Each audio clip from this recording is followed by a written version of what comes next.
This next gentleman who's going to be on the show tonight was on our show about 4 or 5 weeks ago, and he did such a tremendous performance that right after the show, Tommy and I asked him if he would be so kind to come back and do our show again, and he consented, and we're very proud to have him again, Mr. Jackie Mason.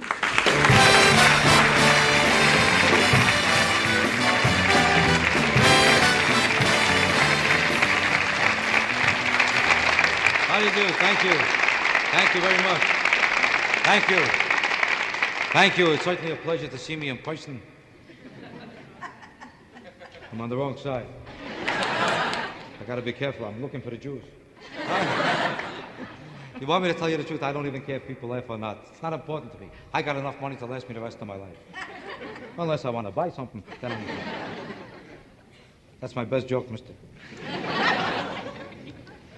Let's try this side again. You want me to tell you the truth? I'm very thrilled just to be here because I never expected to be a comedian. My family wanted me to be a rabbi. I couldn't figure it out because I got a brother that's a priest. Next. There's no place to turn for help. I bet you thought I was really Jewish. Next. I'll tell you a true story. I made it up. You see, when my family first came to this country from Italy, many years ago... What do I need to do? I'm a hit with this guy. You want me to tell you the truth? To me, it's a thrill because this is an atmosphere that's warm and responsive. And it's different than playing in a nightclub. In nightclubs, people get drunk all the time. I did a show last week in a nightclub where one guy got so drunk, in the middle of the show, you wouldn't believe it, tried to take his pants off over his head. And he made it. Not that it bothers me, because in this business, we're covered for everything. You know that no matter what happens, I'm insured? Mister? I told 3 jokes already. Can't you pick out something? No matter what happens, I'm covered for it. Do you know that if I should be bitten by a giraffe... Let's try this side. They never saw a Jew before. Do you know? What do you know? You don't know nothing. If I should be bitten by a giraffe, I collect $12.70 a month for the rest of my life. And the only thing is that I have to be pregnant at the time. And so does the giraffe. And that's not easy. I tried it.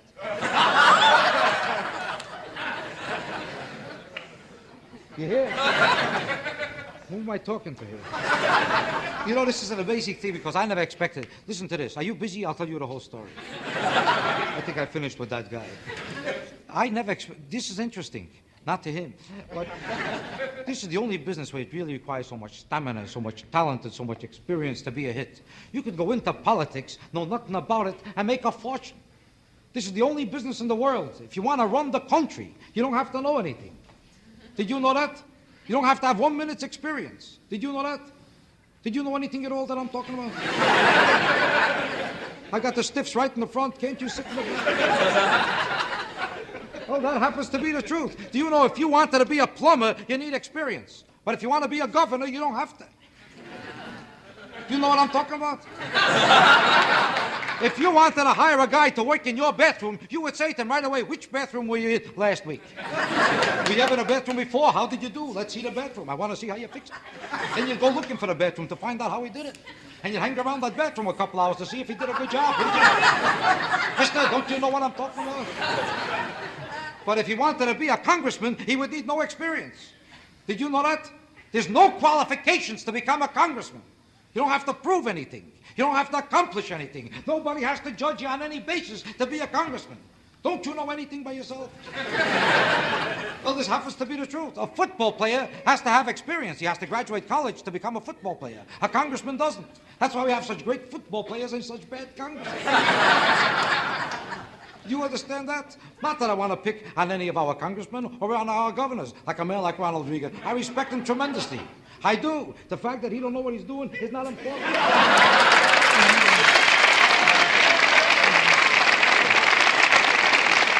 Well, the truth is, I have the highest respect for him. Anybody who could know nothing and hold a job is a fantastic person. That's not nice to say. He happens to be a great governor. But and he knows what he's doing. The people didn't know what they were doing when they voted for him. I'm kidding you. I made a couple enemies there. Because I don't want to pick on him. Because the truth of the matter is, it's a great democratic process that could elect a man like this, who is... But, you understand what I'm talking about? Well, how did he get the job? Not that I'm picking on him. I don't know if you noticed that. But it's symbolic of something that here's a man had to prove. I don't know where the time is. Just when I think I'm doing good there, I lose there. It's symbolic. Anybody who wants to see. It's symbolic. I feel like I'm surrounded by Arabs. It's surrounded. He's looking at me like Hitler at a bar mitzvah. It's symbolic. Who am I talking to? You're closest. But you're stupid. It's symbolic of something that a man has to prove nothing in order to get the job. Isn't that important to you, mister? Nothing bothers you at all? Well, not that I'm picking on Ronald Reagan. Take a man like George Murphy. God bless him, happens to be a wonderful person. And he's doing a great job wherever it is that he's doing. Well, this is the truth. But as a dancer, he had 20 years experience, couldn't get a job as a dancer. So he was standing in the unemployment office. They said, what do you want? He said, I want to be a dancer. They said, I got nothing for dancers. Would you like to be a senator? He says, okay. That's how Ronald Reagan became a governor. On Death Valley days, they wouldn't even let him in the picture. With 20 years experience, he couldn't get a job. He was sitting in the house doing nothing. What would you like to be? A governor. Go ahead. We'll take a chance. Do you understand this? Mister, if you're bad enough as an actor or a dancer, you become any... One more show like this, I'm a president. Not that I'm picking on the government. This is the greatest government in the history of the world. And we ought to thank the Lord that we even live in a country like this. How many countries will let a guy in your condition sit right in the front?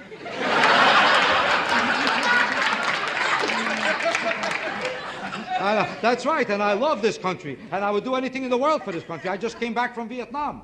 So I wasn't fighting, but I came there. I went there to see what's going on. Because I don't believe everything the country tells me. As great as a patriot as I am, and even though I'm willing to give my life for my country at any time, I have to be careful to watch them. That's what makes the democratic process. Because they told me we have to be in Vietnam to protect ourselves here, because if we don't stop them there, they'll come here. You believe they'll come here from there? They're 12,000 miles from here. Is this the next stop? There's 300 countries between us and them. Maybe they'll stop in Belgium. Belgium isn't afraid. Maybe they'll go to Sweden. Over there, there's action, 4 o'clock in the morning. And Sweden isn't afraid. They say, let them come, we'll talk it over. They don't care. We're nervous. You think they really got the money to come here? We got enough money and power to go to the moon. They ain't got enough cash to go to Pittsburgh. How are they going to get here? Are you stupid? I'm asking you a question. If they wanted to come here, why would they come from Vietnam, 12,000 miles away? They would come from Cuba. It's a block and a half from Miami Beach. And in Miami Beach, they can take it over in a second because everybody's laying in the sun. They got no time to fight. They're going to fight with Chinamen in the middle of the night. Do you understand what I'm talking about? The ironic thing is that all the other democratic countries, instead of being on our side, is either neutral or even helping them. Do you know that Canada is sending goods and material to North Vietnam? I say, I got a good way to get even. Forget about North Vietnam. Let's attack Canada. That's right. This way you have an easy war. Don't do so hot you come back for lunch, you start out again. And at least if you win, you're in a nice neighborhood. You got somebody to talk. You understand this? You understand what I'm talking about? How would they come here? Where are they going to land? It takes 22 hours to land in Kennedy. By that time, the war will be over. There's no place for them to go in New York. If they get lost in Central Park, they got guerrilla fighters there. They'll wipe them out. Do you understand? I'm making an issue of it because I happen to believe that we're not told the truth about everything. What am I jumping about? They tell me every day that we knocked out 12 bridges in North Vietnam. Every day. By the time a week is up, we knock out 87 bridges every week in North Vietnam. I was there. I found out there's only 3 bridges in the whole country. How do we find so many bridges to knock out? Mister, don't you know anything? I'll tell you how they work it out. Every day they send B-52s over North Vietnam and they drop bridges. Then they knock out the bridges that we drop. All right, get out. These are my best jokes, and they're looking. I don't want to mix in politics. I don't know if you noticed that. Because a lot of people resent it if a comedian starts mixing in politics. It's not my field. I should know who I am. And the truth of the matter is, I don't know that much about politics that I should make myself an authority. I think everybody should know his place and appreciate the significance of his job and don't try to be everything. And it's not my place to discuss politics. Get out. That's right, I know who I am. I didn't always know. My psychiatrist told me. That's right, I went to a psychiatrist. I'm not ashamed to admit it. You know, most people, if they go to a doctor, they're proud. They'll tell you everything that happened in the doctor's office. Did you ever notice that? But they have to go to a psychiatrist, they're ashamed to admit it. Why are they so ashamed of it? They're so ashamed because we still mentally have problems about mental problems. What was I talking about? People can't accept the fact that they're inadequate mentally. If they're inadequate physically, they're proud of it. But if they have a mental problem, they can't admit it to themselves. The first sign of mental health is to know how sick you are. I'm talking to you, mister. Never be ashamed if you need help. I went to a psychiatrist for that problem because I didn't know who I was. I was so sick I didn't even know that I didn't know who I was. As soon as I walked into his office, he took one look at me. He said, "This is not you." I said, "This is not me, then who is it?" He says, "I don't know either." I said, "Then what do I need you for?" He said, "Because I'm here to find out who you are." He said, "Together we're going to look for the real you." I said, "If I don't know who I am, how will I know who to look for? And even if I find me, how will I know if it's me? Besides, if I want to look for me, what do I need? Him? I could look myself. Or I could take my friends. We know where I was. Besides, I said to myself, what if I find the real me and I find that he's even worse than me? What do I need him? I don't make enough for myself. I need a partner. 10 years ago, I've been glad to look for anybody. Now I'm doing good. I shall look for him. He needs help. Let him look for me. He said, the search for the real you will have to continue. That'll be $25, please. I said to myself, this is not the real me. Why should I give him the $25? I'll look for the real me. Let him give him the $25. But if I find the real me, he don't think it's worth $25. Then I'm stuck my money with the real him. I said to myself, for all I know, the real me might be going to a different psychiatrist altogether. Might even be a psychiatrist himself. I said, wouldn't it be funny if you're the real me and you owe me $25? I said, I'll tell you what, I'll charge you $10. We'll call it even. I found out who I am. This is not even me. You know who I really am? I think it.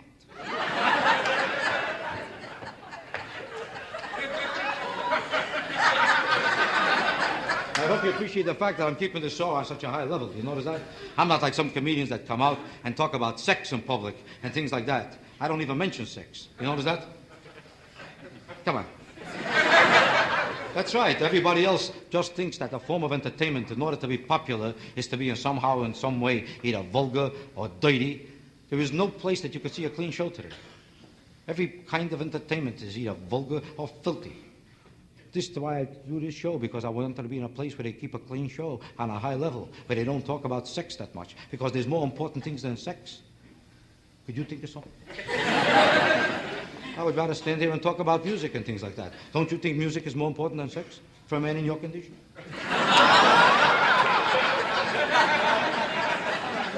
You want me to tell you the truth? I always thought that music was more important. I always did. To me, music was always more important, but then I started to notice that if I don't hear a concert for a year and a half, it don't bother me.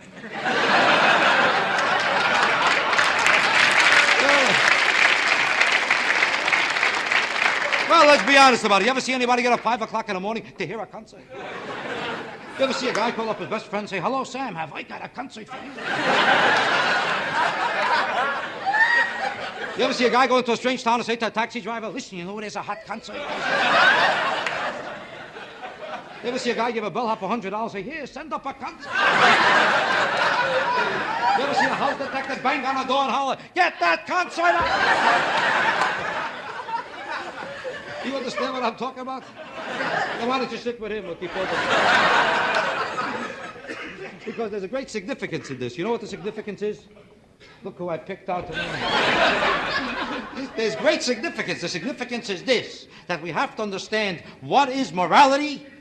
You got that so far? What is pertinent and what is impertinent. It's not the idea that sex itself is dirty. If you're a moral person, look who I picked out. If you're a moral person, then sex is not dirty. Sex is only dirty if you're an adulterous human being. Anybody that would commit adultery is a filthy person. Get out. Well, that bothers me. That does bother me. You know how much adultery is being committed in this country right now by this guy alone? I read the statistics on this subject. Did you read about it? Did you ever read anything? Tell the truth. I read the statistics. Do you know that 50% of the married men cheat in America? That's right. The rest of them cheat in Europe. Did you know about this? I read the Kinsey report. I couldn't believe what's going on in this country. I really couldn't. I mean, I knew what I was doing, but I didn't know the whole thing. This is not only true among men, even among women. He wrote that among women right now, 1 out of 3.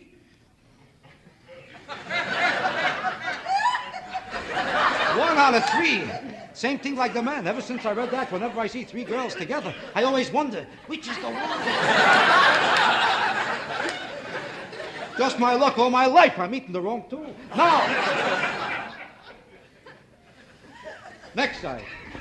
You got to do more walking than talking. The reason I brought this up is because I would like to see all of you live a clean life and a moral life, and to forget about sex and things like that. Because promiscuity is the way to an abysmal life, fraught with danger and misery. Maybe a little fun, but it's also misery. Because living a moral life is more important than everything. You got to write that down? Remember to live a clean and a moral life.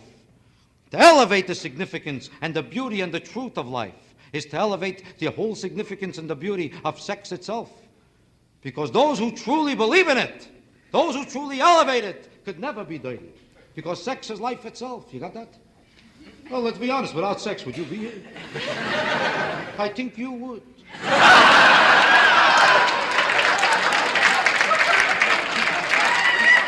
That's not nice to say. I was talking to you, but I was thinking about this guy.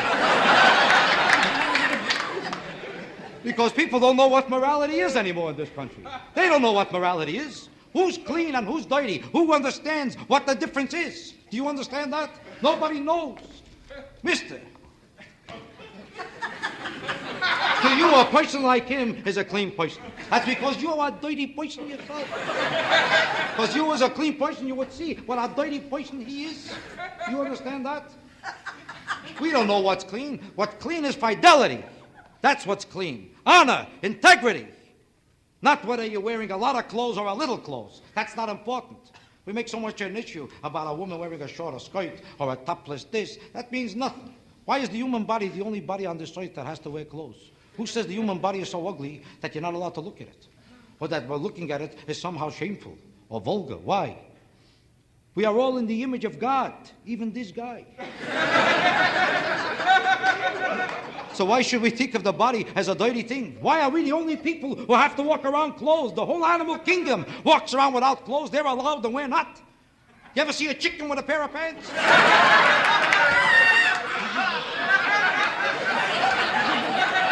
Why is a horse is allowed to walk around in the nude and you're not? Do you understand this? Do you look worse than a horse? Let me take a better look at you. The human body is nothing to be ashamed of as long as you live a moral life. You understand that? Mister, it's amazing because I went to a nudist colony only a couple of weeks ago. You look familiar. And I noticed that they're not ashamed of who they are or what they are. You got that? Just live a moral life. And talk only in clean terms like I do. That's right, I never told a dirty joke in my life because according to my religion, it's a sin to tell a dirty joke. It's the same sin as the sin of eating bread on Passover. Did you know that? I made it up.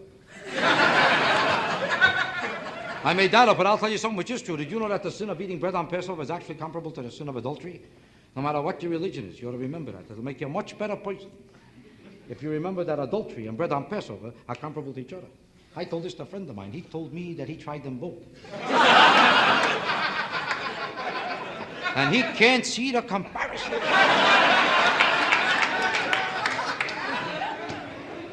And they can't see the joke. Well, you understand what I'm trying to figure out? Listen.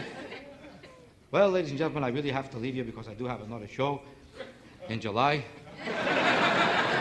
And even that one isn't definite. Incidentally, if you'd like to see me on the Smothers Brothers show again next month, write to them, tell them about it. Because I'd like to see it too.